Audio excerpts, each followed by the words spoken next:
Hello friends, this is Jeffrey Cranford and thrilled to be with you here today. Got a few things I want to talk to you about.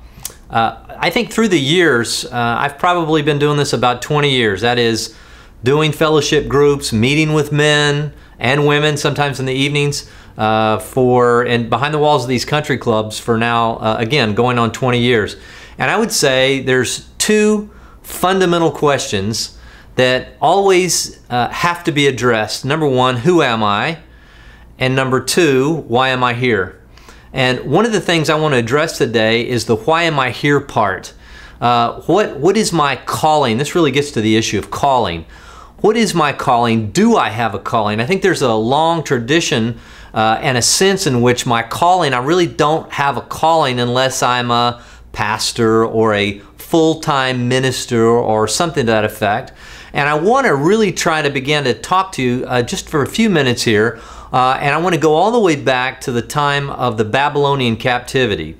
So I'm going to read here real quickly in Jeremiah 29, and I think give us some insight into personal calling and how we should strategize and look at that even as we may be retired. I don't know where you are, if you're retired, if you're living at a club, if you're just a part of that, or if you're active in business and feeling like, you know, I really don't have a calling. Just give me the list of things I should do. So I need to, you know, give a little money and be there on Sundays and try to be a good husband. And I don't really think all those things are involved in calling, but don't really get to the core issue of calling. And then what does that calling entail? So let me read here real quickly from Jeremiah 29. And this is again during the time of the Babylonian captivity. Listen to what God says through the prophet Jeremiah. Listen.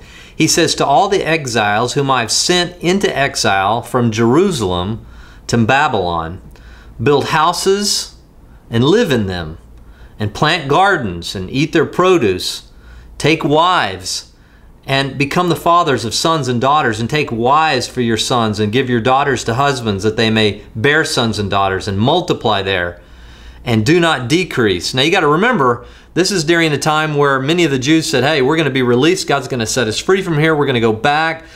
We're going to go back to our land, go back to the land of promise. And God's saying, no, you're going to be in exile for a period of time. And kind of in a larger sense, analogously, John in Revelations talks about Babylon really being the entirety of the world system. So we can kind of draw an analogy here.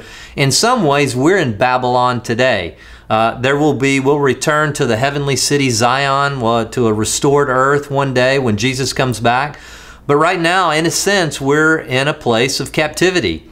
And these, in some ways, can be some instructions we can even take for today. But listen to the next verse, and I think this is very insightful. It says, and seek the welfare of the city where I have sent you into exile, and pray to the Lord on its behalf.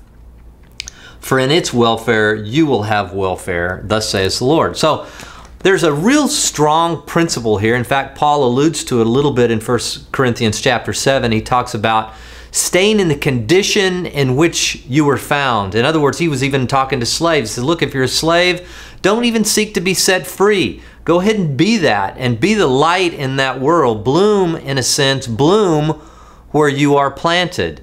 If you have a wife, fine, stay in that condition. If you don't, if you have a family. Now that, again, doesn't suggest that we can't have families once we've come to the Lord. The point really here is that God may have positioned you strategically before you came to faith in Jesus, or before you decided to make this stronger move into a journey with Jesus and determining your calling. He may have strategically placed you, and He may not just be calling everyone to go into a foreign mission or to become a full-time minister. In fact, you may be more strategically positioned than you've ever imagined, and that He wants you there as salt and light, and in fact, seeking the welfare of your city. Now, we could apply that for us at Links to our own country club. Are you seeking the welfare of your own club? Are there people that are in your club that need Jesus? I think all of us could say that's certainly the case at my club. And how can I seek and pray for the welfare of where I am? And so my encouragement for you today is to really think deeply about calling. Number one, why are you on the planet? Why are you here? And number two, where have maybe I been strategically placed not even cognizant of the fact that God was moving me throughout this life. And maybe I'm at this particular, like Esther, maybe I am at this place for such a time as this. Maybe I am at Shadow Hills Country Club or wherever that might be. And maybe I'm here for a particular reason at a particular time. And nobody is more well equipped to do and be positioned than me. Maybe God has in fact positioned me for exactly this time.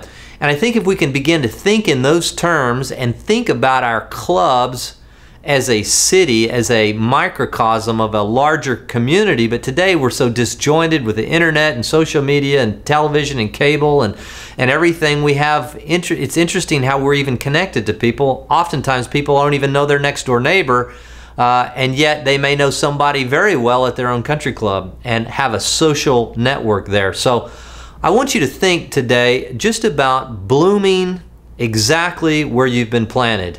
And certainly if the Lord calls you to go on a mission or to leave, or we all have an idea of being a tent dweller, we're all ready to move when God may give the sign. But unless He's given you a full green light to take off, maybe you're exactly where you're supposed to be for this, at least for this season, and that you might begin to seek the welfare of your own club and to pray and to see Jesus be glorified in those places.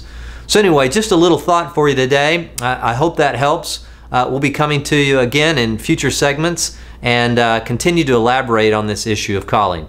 Hope you have a great day.